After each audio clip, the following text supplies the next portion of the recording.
Hello and welcome to Automation. I'm your host davidinark, and I just wanted to jump in here real quick and do a very quick overview. This is not a tutorial or anything like that, but if you've seen the video where I created my first truck and I was trying to create something that was kind of like a Burnside pickup, and I ended up with like a modern day truck that I tried to give some retro flair to.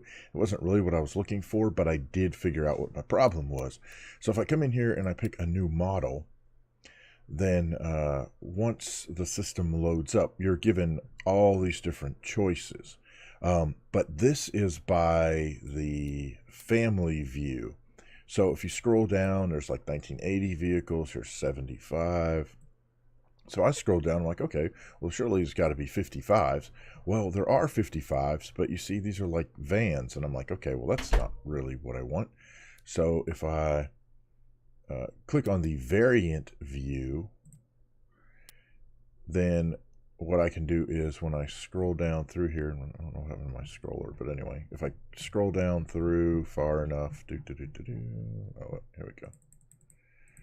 And again, we go down, keep scrolling down through. You can see all the different variants of those vehicles. So when I get to 55, we say, oh, wait, here's a truck, right? Or if I go down a little even further, then we end up with something like this for a 55, which is, that's very cool. And then we also have a body style. Where'd it go?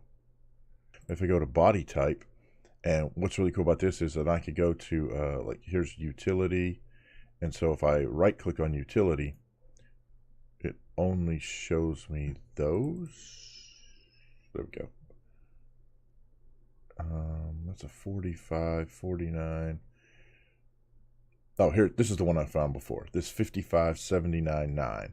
Right, so you see it's got kind of a rounded, it's much more rounded features rather than kind of the squared off 55. But anyhow, so you can pick your vehicle and move along, and then at this point you start to build out the vehicle. So what do you want the panels to be? Well, what kind of material? Now I'm in sandbox mode, so I can freely do what I want to do. I want the light truck, and I don't know, let's just do, sure, light steel, and we're going to do where's the engine? Is it in the front? And is it transverse, meaning it's sideways, or is it longitudinal, going front to back, which, I mean, it's a truck. So I'm going to do this, and I'm doing an old school truck. We'll do what, a leaf suspension in the front, and we'll go ahead and do leaf suspension in the back. And as you can see, it creates that. And if I change it, you can see how it affects what the vehicle looks like, how it acts, how it's going to perform later, all that kind of stuff. So again, if we just do solid axle leaf, that's kind of old school, right? And then I can step through here, and then here's where you actually build the engine. So is it an inline? Actually, I don't know what happened to my engine. That's kind of weird. What? The current engine does not fit. Decrease the engine size or use another engine. What? How does it not? Oh, okay. That's why, because I didn't pick. Yeah, so engine bay is very full, so it's going to give you all kinds of warnings and stuff over here. I don't really care. So if we do a V8, and I don't know, we'll do magnesium, because why not? And we can increase the size of the engine if we want. It doesn't fit, so we can keep coming down until the warning quits. These little indicators up here sort of help with some of that as well, but we got a big old engine. Head and valves, we'll do dual overhead cam engine. That's what I'm talking about. How many valves? I know nothing about building vehicles, so I'm just picking stuff. I don't have a clue. This probably isn't even going to work, but that's all right. I don't know what VVL is, but sure, why not? Uh-oh, what do we got? Oh, engine bay is full. I don't care. The crank. So what do you want the crank? Which ironically does not actually show up in the game when you export this out to BeamNG. It's kind of weird. I'm just picking stuff. I have no idea what I'm doing. But you can change compression, the cam profile, the VVL profile. Here we'll do all cams. Sure, why not? As long as you don't have red, then for the most part you're good. You know what? Let's just we're going to do this old school truck, but we're definitely going to boost it up. But again, you can change compression, turbine, all that kind of stuff for your turbos. What kind of fuel system? We'll do a direct injection per cylinder for performance. What kind of gas? You know, it's going to take ultimate gas because that's the way it is. And so far, okay. So it's saying the engine bay is going to be full, so it's going to cost more to service this. So essentially, if I were playing the game for real, what that means is that that would affect the purchasability of it, because you know people aren't going to buy a vehicle where it's going to take them forever to be able to work on it. But you can change your fuel mixture, the timing, RPMs, all that stuff. Again, I'm just going to kind of flip through this stuff real quickly. Here's dual. We have bypass valves. I don't even know what that is, but sure, we'll take a couple. The diameter, yeah, I think we're going to jump that up to 3. Catalytic converter. Once again, not real sure what I'm even doing. We'll do straight through muffler. Here is the initial power and torque chart based on everything that I did. This over here will be different colors depending on what's working or not working. So then you just step through here, and again, it tells you different things that may or may not be working. You can check out the tests. So now it's going to test it. It'll tell you what's good, bad, ugly. Well, there we go. So there's the test. Again, what's good, bad, ugly. So then you get to the part where you can actually pick the trim that you want. And so let's just, for the sake of argument, say I pick this little thing, and then you can modify the truck however you want to. There's all kinds of things you can step through, change colors. You can add stuff. Like I said, I'm not really, why is this doing, I don't care about paint. Oh, that's paint, because I'm in paint, duh.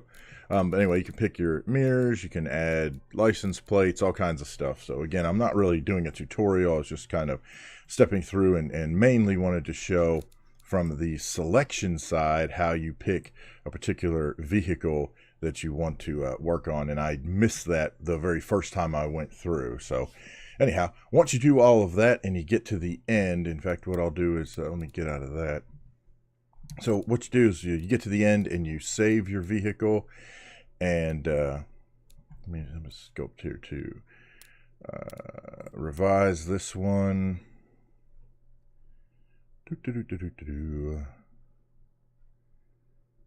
All right, so here's my engineering, here's my warning. So here's this truck that I'll show you in just a minute. But you see when you get to the end, there's an export option here for BeamNG. So you can click on the export option. And then what's really cool about this is it has whatever you want to name the car, and then whatever you want to call the mod itself. And you click the BeamNG export, and it exports it out to BeamNG. So we'll jump over there, and you can see what this truck looks like in BeamNG Drive. There we go. That is the vehicle that I had created.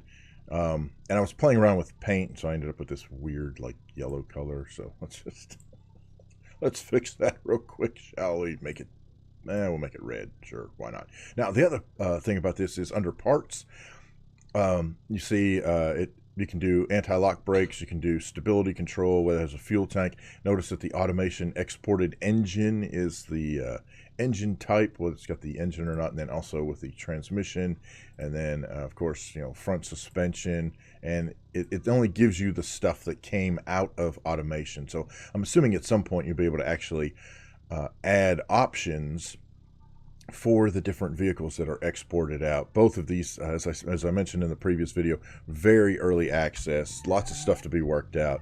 But this is the truck that I created with very awful transmission, and not to mention, look at the, oh god, I love that springy suspension. Oops, and we've crashed. Woohoo. Now, they definitely have a lot of work to do, as I mentioned in the other video, for their J-beams. Oh my gosh, wow. Yeah, I've definitely got to fix the transmission stuff. Like I said, I don't know anything about making cars, how all that stuff works. I just threw it together and I'm playing with it, beating it up.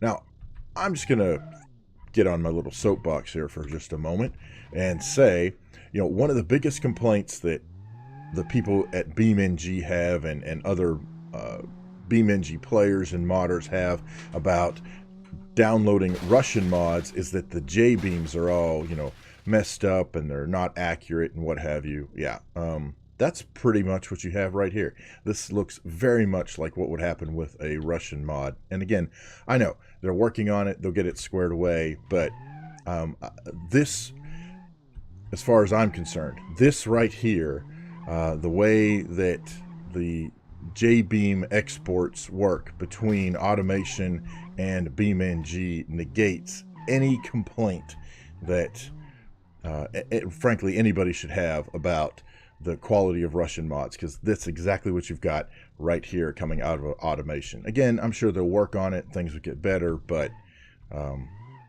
just saying. All right, so anyhow, there you go. That is messing around in automation and in BeamNG Drive.